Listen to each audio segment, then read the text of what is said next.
বিধ্বস্ত পথে জীয়াতু ভোগাইছে তিতাবৰৰ জ্যোতিনগৰবাসীক পুখুৰীত পৰিণত হৈছে বান্দৰচলীয়া তিতাবৰ নগৰ সংযোগী জ্যোতিনগৰ পথছোৱা বছৰ বছৰ ধৰি বিভাগীয় কৰ্তৃপক্ষৰ অমনোযোগিতাৰ বাবে মেৰামতি নোহোৱাকৈ পৰি ৰৈছে পথটো ঠায়ে ঠায়ে সৃষ্টি হৈছে প্ৰকাণ্ড গাঁতৰ যাৰ ফলত স্কুল কলেজৰ ছাত্ৰ-ছাত্ৰীৰ লগতে ৰোগীকো চিকিৎসালয়লৈ নিয়াৰ ক্ষেত্ৰত জমৰ যন্ত্ৰণা ভুগিবলগীয়া হৈছে ৰাইজে অতি শীঘ্ৰে পথছোৱা নিৰ্মাণ কৰাৰ দাবী জনাইছে স্থানীয় ৰাইজে তিতাবৰ সাংবাদিক মঞ্জিত হাজৰিকাই আমাক এই সন্দৰ্ভত জনাব সবিশেষ হয়ছ তিতাবৰ নগৰৰ মাজমজিয়াৰ এটা ব্যস্ত পথে এতিয়া জলাকলা খুৱাইছে সাধাৰণ ৰাইজক আৰু এই পথটো হৈছে বান্দৰচলীয়া তিতাবৰ নগৰ সংযোগী জ্যোতিনগৰ পথ আৰু তিতাবৰ পৌৰসভাৰ 10 নং ৱাৰ্ডৰ এই জ্যোতিনগৰ পথটোৱে এতিয়া জলাকলা খুৱাইছে জমৰ যন্ত্ৰণা ভোগ কৰিব লগা হৈছে ৰাইজে মই পৰিৱেশটো দেখুৱাইছোঁ পথটোৰ আচলতে পুখুৰী সদৃশ আচলতে পথটো হৈ পৰিছে আৰু একাঠুলৈকে পানী যিহেতু বাৰিষাৰ প্ৰথম যাক বৰষুণ আৰু এই বৰষুণতে এতিয়া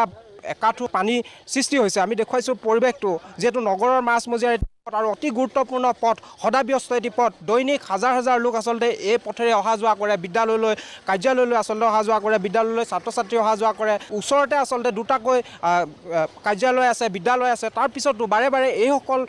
ৰাইজে আচলতে আবেদন নিবেদন কৰি আহিছে যদিও পথটো নিৰ্মাণৰ ক্ষেত্ৰত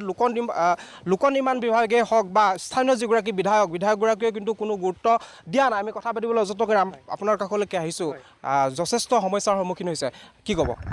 সমস্যা মানে যিহেতু দেখিছে আপোনালোকে যে এতিয়া আমি ঘৰৰ পৰা ওলাই যাবলৈ যথেষ্ট অসুবিধা হৈছে ল'ৰা ছোৱালী স্কুলৰ আমাৰ ওচৰতে LP স্কুল এখন আছে বা ওচৰৰে 2-3খন স্কুল আছে আমাৰ নিজৰ ঘৰতে যিহেতু কলেজৰ হোষ্টেলো আছে সেই ল'ৰা ছোৱালীখিনি স্কুল যাবলৈ এনেকুৱা আছে চেণ্ডেল খুলি খালী ভৰিৰে যাবলগীয়া পৰ্যন্ত হৈছেগৈ গাড়ীটো দূৰৰে কথা আৰু যিহেতু এই ৰাস্তাটো PWD আণ্ডাৰত আছিলে আৰু আমি যিহেতু টাউন কমিটি আণ্ডাৰত এই জেগাডোখৰ পৰে 10 নম্বৰ ৱাৰ্ড এইটো যিহেতু আমি ইয়াত স্থানীয় বিধায়ক ডাঙৰ ভাস্কৰজ্যোতি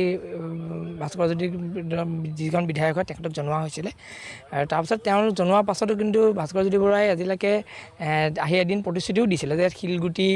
পেলোৱা যাব 2-3 গাড়ীমান কিন্তু আজিলৈকে সেইটো হোৱা নহ'লে যিটো যোৱা জানুৱাৰী মাহৰে কথা কিন্তু এইটো ধৰক অকল শিলগুটি দি নিৰাময় কৰা ব্যৱস্থা হ'লে নহ'ব এইটো যিহেতু টাউনৰ মাজৰ ৰাস্তাতে ইয়াত এটলিষ্ট এটা হ'লেও ড্ৰেইনৰ ব্যৱস্থাটো দৰকাৰ যাতে পানীখিনি ইয়াৰ পৰা উলিয়াই পঠিয়াই তাৰ পাছতে শিলগুটি দি ৰাস্তাটো নৰ্মেল কৰিব পৰা যায় সেইখিনি আমি চৰকাৰক আপোনালোকৰ জৰিয়তে আহ্বান জনাম যাতে পানীৰ কাৰণে অতি সোনকালে আমাৰ ড্ৰেইনৰ ব্যৱস্থাটো কৰি জেগাডোখৰ যাতে টাউনৰ যিটো পৰিৱেশ সেই পৰিৱেশলৈ ঘূৰাই আহে যিহেতু এতিয়া বৰ্তমান এনেকুৱা জেগা হয়তো বহুত অঞ্চলত নায়েই আমি নামতহে টাউন এৰিয়া বুলি জেগাত আছোঁ কিন্তু ইয়াত আমি একো সুবিধা পোৱা নাই